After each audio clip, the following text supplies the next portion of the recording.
নমস্কার বন্ধুরা, গল্প শুনুন চ্যানেলে আজ আমরা ঈশপের একটি ভারী সুন্দর শিক্ষণীয় গল্প শুনব।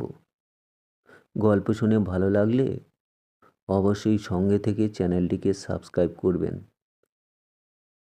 কোনো একটি গ্রামের একটি লোকের একটা কুকুর ছিল আর একটি ছিল গাধা। কুকুরটাকে সেই লোকটি বড়ই ভালোবাসতো আর সময় পেলেই তার সঙ্গে খেলা করত। কোথাও নিমন্ত্রণ খেতে গেলে সেখান থেকে কিছু ভালো মন্দ জিনিস পেলে তাকে নিয়ে এসে খাওয়াতো। এইসব দেখে শুনে গাধাটার হলো খুবই ঈর্ষা। সেও কুকুরের মতো আদর পেতে একদিন মালিকের চারিধারে কুকুরের মতো করে আনন্দে নৃত্য করতে শুরু করে দিল।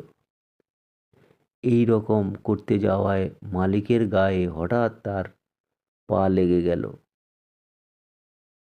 মালিক তখন সেই গাধার জব্বর গুঁতো খেয়ে ভীষণই ক্ষেপে গেল এবং সে রেগে গিয়ে তার চাকরদের বলল, এটাকে আচ্ছা করে ঠেঙিয়ে ঘরে বেঁধে রাখ।